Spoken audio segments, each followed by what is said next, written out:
Welcome to the Entrepreneur on Campus podcast. Let's go. My name is Matthew Brown. I am a student, I am an entrepreneur, and I love learning. I've created this podcast to help you discover hidden opportunities.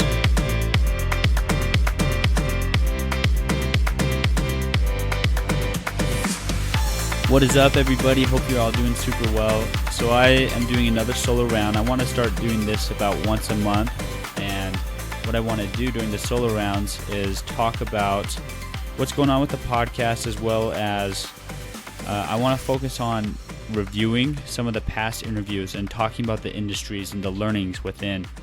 And the reason why I want to do that is because we've covered a lot of different industries, and I want to really highlight the main points so that if you haven't heard an interview, you can hear some of the main points and then either go back and listen to that interview or realize, oh, that's good information for a business that I'm starting or a business that I'm looking at. So today, I want to talk a little bit about some of those interviews. So I'm going to start off with my interview that I did with Morgan Glessing and Portal Entryways. Portal Entryways is a company that basically replace the little handicap signs that you see in all public buildings. So if you're going into a building and you see the little metallic sign that has a handicap, an icon of a handicapped person in a wheelchair on it, and you click that, you press that, and the door opens. So that's what traditionally people have used to get into buildings, people that are handicapped in one way or another. And Portal Entryways changes that by creating an app and a device that is connected to Bluetooth. And what they do is, as somebody's going up to the building, they can just go straight up to it and the door will open automatically. They don't have to try to press the button, because actually a lot of people struggle with trying to press these buttons. And so a little bit about their company: they raised hundreds of thousands of dollars through student competitions. Now that's something I want to encourage everybody to look at. Wherever you are, whatever state you're in, there are student competitions around you. So if you go to local colleges and just ask about what kind of programs, what kind of competitions there are, they're everywhere. And there's tons of opportunities to win free money. If you have a good idea and you can present it well, you have a good chance of earning free money. And it's free in the sense that it doesn't cost you any equity. All it requires is time and a good deliverance of speech and of your business model, what you do. So that's super cool that they were able to do that. We talked a bit about Startup Accelerator. So for those of you who don't know, a Startup Accelerator is a program that, let's say that there's one in, he mentioned Denver, Colorado. So you go to Denver, Colorado as a company. First off, you would submit an application. Say, I would love to be a part of your Startup Accelerator, blah, blah, blah. Let's say they get a couple hundred applicants and then they select 10. They say, okay, these are the 10 that best fit what we're doing, and we think that they will all be successful. And then those 10 companies would move to Denver, Colorado, and they'd work there, let's say, for the summer. And during that entire time in the summer, maybe it's a year long, and you have mentorship, you have coaches, you have just this amazing system of people that are just trying to help you and your company succeed. In exchange for all this help, they will take a portion of your company. They'll also present you to a lot of venture capitalists, and if you're looking to raise money, then that's something they'll assist you in doing as well. So that's what a Startup Accelerator is. Y Combinator is one of the most prominent startup accelerators. That's actually where Portal Entryways is currently, and it's in San Francisco. They've had companies like Airbnb, Reddit, Dropbox, Twitch, a bunch of big companies, so it's a big deal. And once you're in one of those big like startup accelerators, then people will really take you seriously. So other things that we talked about is, as an entrepreneur on campus looking around at ideas, what you're usually exposed to are the pains and problems that other college students suffer from. And that is not the primary and ideal demographic that you want to focus on. Yes, there are opportunities and you can still make a lot of money, but if you think about it, at least in my case, I don't enjoy spending money right now, and I'm not a huge consumer. I try to save as much as I can, and I don't have a ton of discretionary income to spend. And so looking at the selling to college students, maybe not the best idea. We talked about selling to universities as well. And selling to universities, it can work. If it's something that assists with compliance, it can be significantly faster than the normal sales cycle. But if you're trying to sell to a university and it's something that they want, but it's something that they don't need, then that can take 2-3 years to get that sell. And then, yeah, it might be implemented for long term, but it's very difficult unless it helps every university comply. When I say that, I mean the government is constantly reaching out to universities saying, hey, are you meeting up with this requirement? Are you meeting up with this requirement? And if your company helps them keep up to date on some of those compliance issues, then they're going to be far more likely to adapt more quickly. And that's something that Portal Entryways was able to do. So that's a little bit about selling to universities. We also talked about if you find something that makes a corporation more money, you are in business. So an example that I believe I've mentioned before is ClickFunnels. It's a software company that is getting a lot of reputation right now. What they do is their promise to you is use our software and our services, and we will help you make a lot more money. We'll help you make a lot more money, and then you won't mind spending money on us because we'll be making you a lot more money. And if you can do that with business to business, if you can help a company make more money, if you can help them make $10,000 and it only costs them $1,000, they're going to do it. And then you can just scale that. So it's something to think about. And then we talked a little bit about accessibility, kind of the accessibility space. So Morgan Glessing, he mentioned that there's a ton of online things nowadays that help people all type of people that suffer from some sort of disability. And there's tons of online resources for that, and that there is still a big lack of physical changes in the workplace, just everywhere you go, that help with that. And so that's what their company does, is they're changing the physical workplace by having their Bluetooth device that connects to the door, that connects to the app, and then as the person's coming up on the wheelchair, the door will open for them. That's changing the physical workplace. And Morgan was saying that he thinks there's still a lot of opportunity there. So that was the interview with Portal Entryways. Another interview I did was with Corbin Church. Corbin Church is a huge mentor of mine. I think he's just such an awesome guy. He's done a lot of consumer-based products in his time. He's been in retail. He's done a lot of mass drug. He's sold primarily through infomercials, at least for a decent part of his career.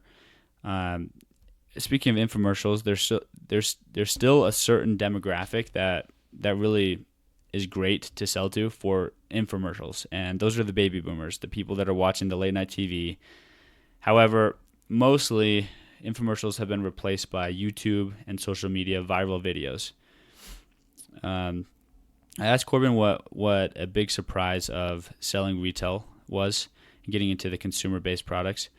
He said that if you get into Walmart, like, that's great, but it does not mean that you're going to sell. Your product needs to sell, and it is your responsibility to sell it.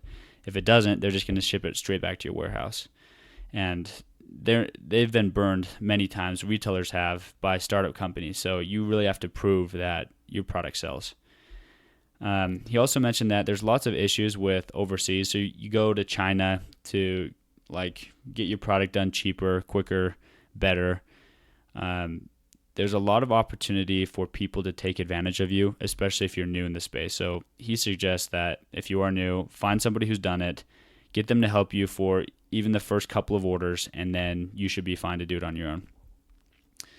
As far as retail goes, people question, okay, everything's going digital. Are there big changes in retail coming? Should we start companies that are consumer-based products? The answer is it's changing. Yes, malls are struggling a lot more. However, Amazon, all they do is sell consumer goods. The platforms for distribution and for selling are changing. However, consumer goods is something that will always be important to sell. And something that's really nice about about selling consumer goods is that you're really clear on how much it costs to make a product and get it out there. and then how much you sell it for and how much you're profiting. It just makes sense. Whereas in software, some of these companies aren't profitable, but they're worth a ton of money and people buy them anyway. And yeah, you never know how long that's going to last, because usually, at least traditionally, businesses have been evaluated based on profit. It's a little different right now, but it's something that's very simple with consumer-based products, and a reason why a lot of people choose it. Every business that Corbin has been involved in says that it involves a lot of coding, and he's a consumer goods guy. He's doing physical products, but it involves a lot of coding. So it's definitely a skill that is worth developing. He said that Amazon and Instagram post a list of what's trending every single week. And if he did not have a company, he would go and study those spaces and study those lists all the time and think of ideas within those spaces so that you can know what's trending, what's doing really well, what's selling well, and then go create a business within one of those spaces. Homey. So I interviewed Johnny Hanna. He's the CEO of Homey, and he was awesome. We talked about disruption. So we went into depth about Homey and what their company is and how disruptive it is. So some of the basic principles of disruption is that there's a lot of education that needs to happen. When something's disrupted, people need to understand how the previous industry worked and how it's changing. And with the education, there also needs to be, there also is a ton of pushback. I mean, people are, if it's disrupting something, then that means that people are changing, and people don't like change. We're habitual creatures, and with the change, there's just a lot of pushback. So Homey, for example, has thousands and thousands of real estate agents that are just bagging on it because it's replacing their jobs, and it's doing a really good job of it. And so there's if you're going to start a disruptive company, you have to be prepared to face a lot of opposition. With big purchases like Homey, what they do is they help simplify and cheapen, make the home buying process cheaper. Because it's such a large purchase, buying a home, there also needs to be a ton of education there. So if you're starting a disruptive company, it's going to require a lot of education for the consumers. There's tons of false claims made. In his specific case, becoming a real estate agent it's a very low barrier. You can become a real estate agent in a month, 6 weeks, and start selling homes, right? But yeah, so that's a little bit about Homey, what they do, and a little bit about disruption. He also mentioned, so he started Entrada as well, which is a property management software that has become very commonplace, at least where I'm from in Utah, as well as nationwide. It's doing extremely well, something 9 figures in annual recurring revenue, so extremely well. And if you want to sell to property management, then you got to sit down with the property managers, and you want to reach out to the owners. They're the ones that will make the big decisions. So those are just some different nuggets from that. And the last one that I will mention is the interview with Dan McCormick. So Dan McCormick, he's been involved with network marketing, and he's also been involved with franchising one of his companies that he started. So network marketing, usually there's a company that sells products to a very large audience, so billions and billions of dollars in the total addressable market, and they'll sell some kind of skincare or some kind of physical product to those people.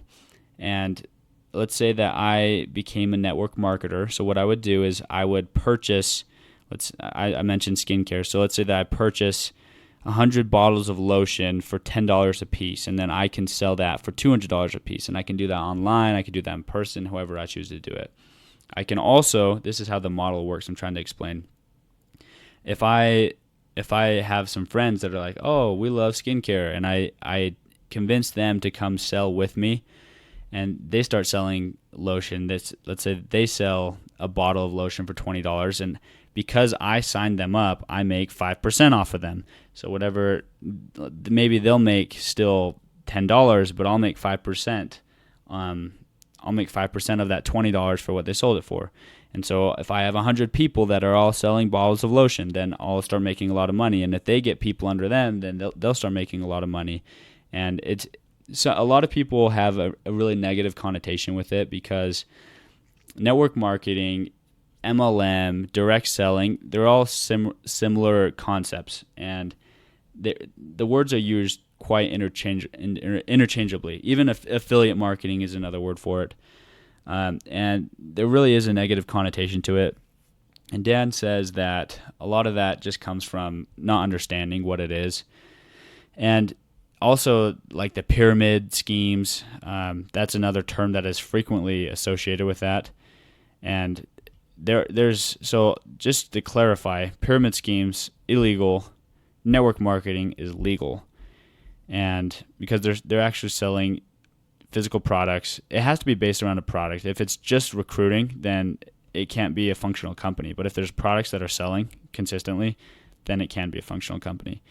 And what's really cool about the network marketing industry is once you develop a network and you have people that are selling underneath you, then it can become extremely residual, where you have a team that's essentially making the money for you, and you don't have to go out and work every day. But he says another misconception is it is hard work. It's not something that you can just go out and make $1,000 a month after doing 5 hours of work. I mean, you're going to have to put some work into it and build a business. But once you do, then it can become very residual. And so anyway, that's a little bit about network marketing, MLMs, the stigma around it. So I'll also mention he talked about he created a franchise with acai bowls, and so what it took for him, and it won't be like this for everybody, but it should be pretty similar. So it took him about $20,000 to get all of the legal documents after he'd built his own restaurant, and it was really successful. So he spent $20,000, got all the legal documents, and then people started wanting to franchise that, and so he used the example of a couple that they used a couple $100,000 and they built a place. They built this building, and then they paid a $30,000 franchise fee. So let's say that I started a franchise, or I started a company, and then I franchise it to somebody else. They pay me a $30,000 fee, and then 6% of everything that you sell. So you sell $10 worth, I get 60 cents of that for every $10, right? And so that's kind of how franchising works. That's how it works. So to succeed with franchising, he mentioned that the biggest things that people aren't aware of, one is location. You just have to be in an amazing place where there's going to be a ton of customers coming by. And then two, it's developing loyal customers, especially with food. If you can develop loyal customers, they can be worth thousands of dollars to you per year. And so you never want to mistreat them. You want to really take care of those customers. So those are the different industries that I wanted to talk about today. Portal entryways, consumer-based products, disruption, franchising, and network marketing. So hopefully you guys were able to take some things away from that. I had some notes, and I was just going off of those, and I feel like a lot of that information was valuable for me because I understand how it works better and if I ever want to get involved in those spaces. So hopefully you're able to find similar value in that. So wish you guys all the best. Thanks so much for listening. Have a good one.